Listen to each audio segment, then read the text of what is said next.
That's my cue. Okay, great.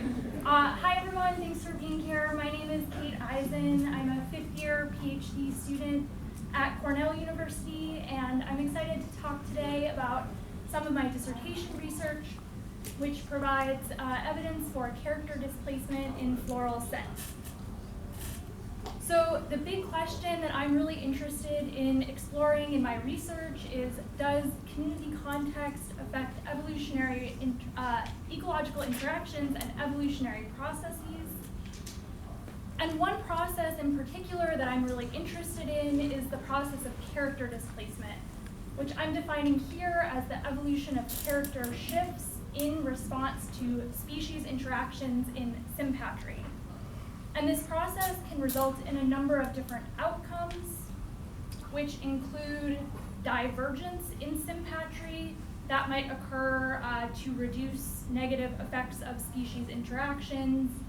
But convergence is also possible, and we might expect to see that if there's one phenotype that's associated with optimal success in an environment. So while character displacement was first articulated as something that would happen in animals, evidence for character displacement in plants is increasing. And we have evidence for character displacement in a number of trait types, including floral morphology and flower color. But my work is, we think, the first work to look for character displacement in floral scent. So I want to walk you through four quick reasons why we might expect to see character displacement in floral scent. So first of all, nice tie-in with the Silene we were just seeing. We have evidence in some systems that floral scent can mediate reproductive isolation between co-occurring species. We also know from new research, primarily coming out of Mediterranean ecosystems, that floral scent can explain some variation in network structure. We know from a small number of systems that pollinators can exert selection on floral scent. And lastly, we know that floral scent can be an important component of multimodal signals in combination with other types of floral traits. So given that we're seeing evidence for character displacement in plants, and we know that floral scent can have all of these different effects on plants and how they interact in communities, I had two questions that I wanted to address. So using two species that co-occur frequently and exhibit character displacement in floral morphology, I wanted to know, do we see evidence for character displacement in floral scent? And then, does character displacement tend to occur in compounds that are common across species or unique to one species? And so in my dissertation, I've been working with species in the genus Clarkia. There are about 40 annual species in the genus that are common to Western North America. And what's neat about these species is that they are generally pollinated by specialist solitary bees that specialize on the genus. So in multi-species communities, we have a strong expectation of pollinator sharing. And in the work I'll be talking about today, I'm going to be talking about these two species, Clarkia unguiculata and Clarkia cylindrica, which co-occur in the southern Sierra Nevada foothills in Kern County, California. And my previous work has addressed the co-occurrence of these species in that region and has also found evidence for character displacement in their floral morphology. So we know that these two species are more commonly found in multi-species communities than they're found occurring alone. We also know that they're more frequently found co-occurring with each other relative to other Clarkia species in the region. And lastly, we see trait differentiation in sympatry, specifically an increase in the flower size of Clarkia cylindrica. So given what we know about these two species, I wanted to investigate the potential for character displacement in floral scent, which I did using a greenhouse common garden study. And this was the experimental design of that study. So for each species, I had 3 types of communities: single species communities, 2 species communities, and 4 species communities. For for each community type, I have 3 unique replicates of that community type. And then from each of those replicate communities, I sampled 15 plants in the common garden. And this is what my sampling setup looked like. I'm not going to really get into these methods, but I'm happy to talk about them later. We used a dynamic headspace sampling method with a 6-hour collection window. We collected ambient controls daily and 1 vegetative control from each community. And we assigned our samples random IDs during processing and analysis to reduce any bias. And so I want to show you our expectations of what types of patterns we would expect to see if there's character displacement. So our null would be that looking between allopatry and sympatry, we wouldn't see a difference in emission rates of floral scent. Whereas the alternative would be that between allopatry and sympatry, we see a difference across species, and that could be either divergence or convergence. So the results that I'll show will look like this, except that in addition to just allopatry and sympatry, I'll actually have 2 types of sympatric communities. I'm not going to really talk about those differences today, but I'm happy to talk more about that later. Okay, and so in order to get to the point where we're looking at differences in specific compounds, we first needed to reduce the complexity of the data set, which we did using canonical analysis of principal coordinates. So we had 54 compounds that occurred in 1 or both of our species. And then we had 23 of those compounds that were significantly correlated with 1 or both of the cap axes. And then of those 23 compounds, we saw 9 compounds that exhibited a significant species by community type interaction. So now I'll walk through what those 9 compounds were and the patterns that they showed.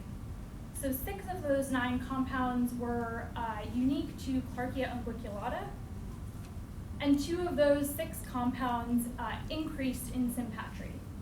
Those compounds were methyl nicotinate and 2-aminophenylethanone, so both aromatic volatile compounds. And then we saw 4 compounds that decreased in 1 or both types of sympatric communities: sabanine hydrate, alpha-pinene, beta-pinene, and gamma-terpene. Then 2 of our 9 compounds were compounds that were unique to Clarkia cylindrica, and both of those compounds increased in sympatry. And they were veratrol and transenamic aldehyde. And then our last compound that exhibited this species by community type interaction changed in both species, and that was cis-3-hexaneal acetate. And so what we see here is that in Clarkia unguiculata, we see higher levels of cis-3-hexaneal acetate at single species and 2 species communities, but then lower levels at 4 species communities, and essentially the reverse pattern in Clarkia cylindrica, where it's not present in the 1 and 2 species communities, and then we see higher emission rates in the 4 species communities. So with that, what I've shown you today, I think we have good evidence that we see changes in the emission rates of some compounds across community types that are consistent with character displacement. And we saw that these changes occurred primarily in species-specific volatiles. So for Clarkia unguiculata, we saw both divergence and convergence in sympatry. For the volatiles that were unique to Clarkia cylindrica, it was exclusively divergence in sympatry. And so really quickly, I'll share 2 current and future directions associated with this work. So the first is that for anyone who's really up on their volatiles, cis-3-hexaneal acetate, which we saw changed in both species, that's a green leafy volatile that you would find in cut grass, and it's typically associated with wounding. So just to make sure that what we're seeing with that isn't an artifact of our experimental handling, earlier this year I did another common garden to compare emission rates in flowering plants that were either wounded or not wounded. So that should let us know with more confidence what's going on with cis-3-hexaneal acetate.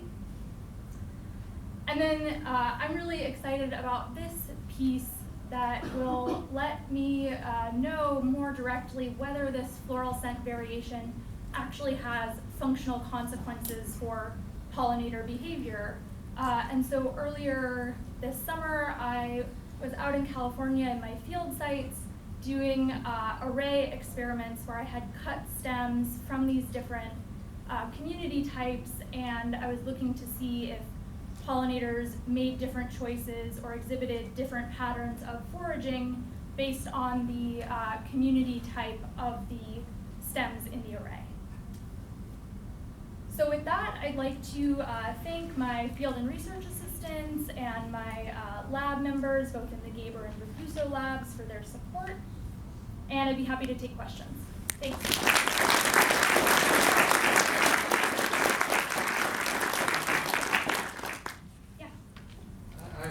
Really appreciate the level of complexity at which you're looking at chemical interactions and pollination, and I think this kind of work is really overdue. And I was just wondering if you know of any complementary studies. When people look at visual cues, for example, there's been a lot of complementary work on the sensory capacity of different animal pollinators in terms of what they see compared to what we think we see.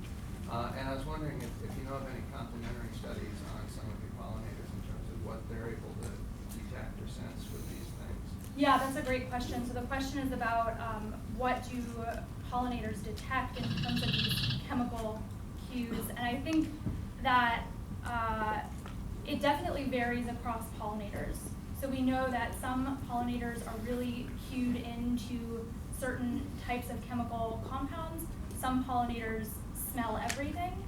I do know that some studies have shown that solitary bees tend to respond to sesquiterpenes more, which we do see a fair amount of in Clarkia cylindrica especially, but those were not the compounds that were exhibiting character displacement. What we saw were more of the aromatic compounds, which can be linked to pollination by generalists, and we see more pollination by generalists in Clarkia unguiculata. So that could be something to follow up on there. Yeah. Is there hybridization between these two species? That's a great question. So is there hybridization between these two species? No, there isn't. We know that when the wrong type of pollen reaches the stigmatic surface, it does not grow pollen tubes. So we really don't see hybridization. Yeah, Kelsey? Maybe I missed this. Your populations in the greenhouse, were those from allopatric and sympatric populations in the wild? Yes. Okay. Yep. Yeah. So we have sampling of allopatric and sympatric populations. Yeah. Yep. That would be pretty critical. Yes. Yeah. Do you know if any of the compounds that you measured actually correlate with floral reward? That's a great question. Do these compounds correlate with floral reward? So floral reward in Clarkia is tiny because these plants are occurring in super dry environments. Great.